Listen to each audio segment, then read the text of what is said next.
Good day, my scholars. Welcome to my school channel. My name is Alexandra. In this video, we'll be looking at the topic tense and aspects, still under English grammar. Okay, so we'll be looking at the types of tense and the types of aspects, and then we'll be looking at the interconnection or the mutual connection between tense and aspects. Please stay with us, don't go anywhere, and we'll be right back.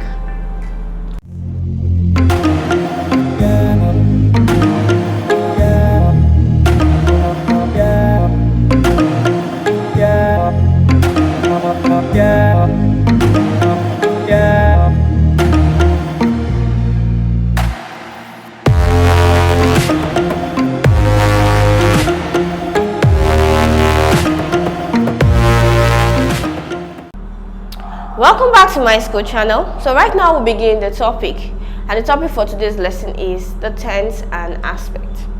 I've outlined objectives for today's lesson, and number one will be differentiating between tense and aspect. Number two, we'll list the types and know the types of tense. Number three, we'll list the types and also know the types of aspects. Number four, we'll look at the interconnection between tense and aspects, and lastly, we'll look at the co-occurrence of perfective and progressive aspect. Now let's begin with the first objective, which is differentiating between tense and aspect. Now tense and aspect are two different concepts in English language. However, they are connected.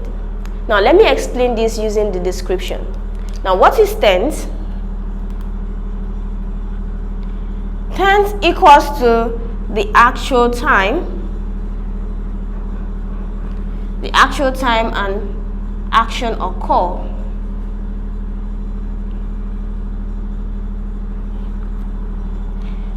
So we are looking at the actual time and action occur. So by looking at tense, we are looking at when the verb occur, okay, when the action occur. So are we talking about now, which is present? Okay, let's use an arrow to describe this. Are we looking before now, which is past?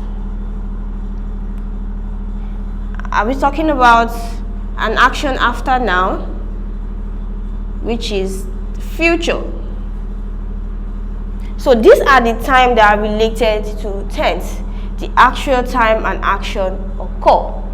But when we look at aspect, we are looking at how the time is to be viewed, or we can say the state of the action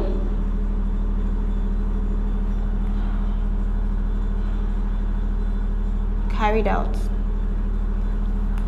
We are looking at aspects. We are looking at how the time is to be viewed. How do we view the time or the state of the action carried out? Here we are talking about, is the action completed or is it ongoing? So these are the two concepts we explore under aspect. But when we are looking at the tense, we are looking at the actual time, which involves the past, the present, or the future. But when we look at aspect, we are looking at the state of the action itself carried out, or the time, or how the time is to be viewed. How do we see the time? So if we're looking at present tense, we are looking at the tense present. Okay, it's happening now.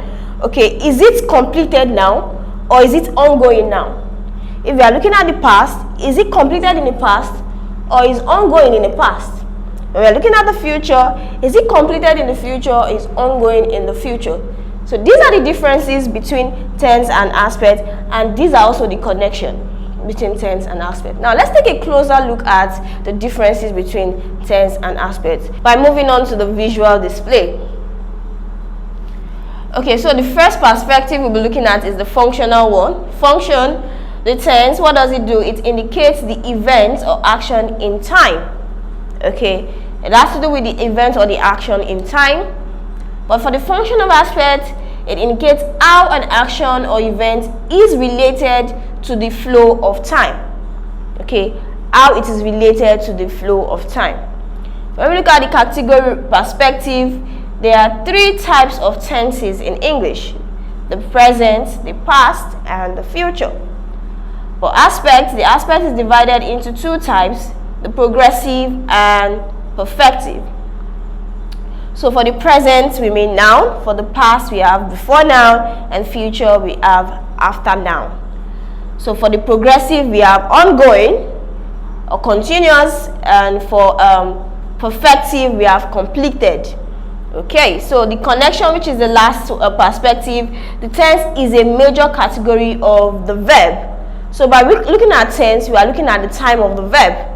Okay, but when we look at aspect, aspect is a subcategory of tense. So we cannot talk about aspect without talking about tense. Okay, so that's the connection between the tense and aspect. Aspect is considered a subcategory of the tense, while the tense is a major category of the verb. Now let's move to the next objective, which is the type of tense. So as earlier mentioned, we have three types. We have the present tense, the past tense, and the future tense. Now what does it mean in details? The present tense, when the verb is used to show that an action takes place at present, it is known as the present tense. So when we are looking at present tense, we are looking at what's happening now. Okay, we are looking at the now of an action. When we look at the past tense, when the verb is used to show that an action has taken place in the past, it is known as the past tense. So a quick one or a quick reminder is of the past tense is before now. Okay, while present tense talks about now, the past tense is before now. Then the future tense, when the verb is used to show that an action will take place in the future, it is known as future tense. Now the future tense is to indicate something that will happen in the future, is a future reference. Although scholars have argued that there's nothing like future tense, but then there is a particular way it will give reference to something that will happen in future, and so we would categorize future tense as part of the tense we have in English grammar. So we are looking at the three types of tense. We have the present tense, the past tense, and the future tense. Now let's take a closer look at the present tense. Now, the present tense is also referred to as the simple present tense. Now, we are going to be looking at the formation process of the simple present tense. Okay, so we have for the first person singular, the first person singular is I, the second person singular is you, and the third person singular is he, she, or it. Okay, these are the three persons we have. And for simple present tense formation, we also need to look at the persons involved. So for the first person, we have write, I write. The second person, you say, you write. And the third person is he writes, or she writes, or it writes. Okay, you can see the difference in the verb form here. Why this is plural, this is singular. Do not forget the presence of s in a verb connotes that it is singular, while the absence of s in verb means that it is plural. So for the first person and second person, use plural, and then for the third person, you use singular verb. However, there are cases where you have name of persons, like for instance, Bayo or Alexandra. Okay, for names of person like that, it is categorized as the third person singular, because if you have to change Alexandra to a pronoun, you have she, and if you have to change Bayo to a pronoun, you have he also. So you say Alexandra writes, Bayo writes. Okay, so the next one is the plural. The first person plural, we have we. The second person plural is you also. The third person plural, they. So we have we write, you write, they write. So all of these have the plural verb. Okay, it carries the plural verb. So this is the simple present tense formation. Now let's take a look at examples. Here we are going to be looking at the functions of simple tense. How do we use them in sentences? Okay, so the first one, it is used to express habits, something you do frequently or you often do. Okay, so you can see the first person, I read. This is the plural verb. I read all the time. Okay, you read all the time. But then for the third person, we have she reads all the time. So the present tense is used to express habits or something you do frequently. Number 2, it is used to express truth. Okay, so the simple present tense is also used to express truth. The sun sets in the west. If you're changing the sun to a pronoun, you have it, it. It sets in the west. So this is a general truth.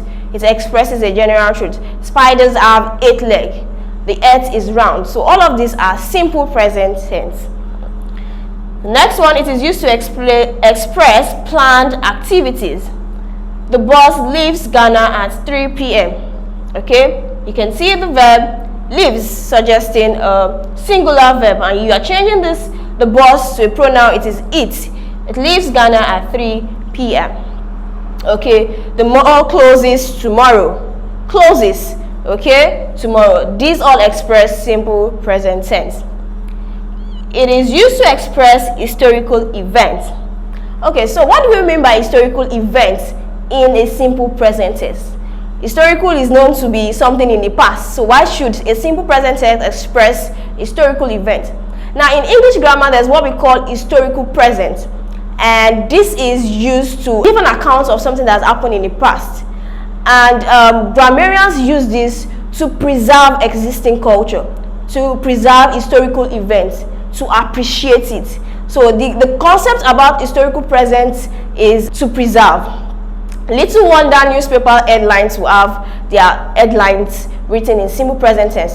For example, the president builds houses for police officers in Lagos State. So you see builds there connoting present tense. You have literary appreciation when you want to talk about the plots of or the plot summary of a text. It is written in present tense. The story begins with Mr. and Mrs. dash blah blah blah and all of that. So this is used to preserve historical accounts. And you see history books also will give an account of their story in present tense. You see quotes when you are quoting someone, like William Shakespeare says, William Shakespeare suggests, William Shakespeare concurs. Okay, so all of these are used to preserve historical events or historical quotes, or to preserve historical events generally. So there's what we call historical present. So it is used in newspaper headlines, historical accounts, literature, when you're doing literary appreciation, quotes, when you're writing your projects, and so on and so forth. So we can see in the example, in 1939, Hitler attacks Poland. So it can go on and on like that. Okay, so now let's take a look at the next one. So the next item, we want to know how to compose a negative statement using a simple present tense. Okay, so we have the formula here, do/does. So do here would mean the plural verb, does here is the singular verb, and like I mentioned, the first person and second person takes the plural verb while the third person takes the singular verb. So do/does plus not plus root verb. Now what do I mean by root verb? Root verb is the base form of a verb, the root form of a verb. So learn, for example, the verb learn is the root form of learning, of learnt. Okay, we can have sing is the root form of sang or sung, S-U-N-G. So when I say root verb, I mean the base form of the verb. Okay, so we have the first example, which is the first person, I do not dance. So you can see the use of do, not, and dance, which is the root verb.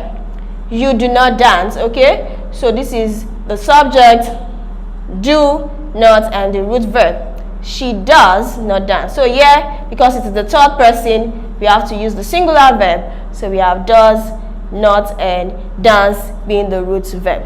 Now, how do we form questions with simple present tense? The formula is here, do/does, and we have the subject in bracket because it is not our major concern, and plus root verb. So do I dance?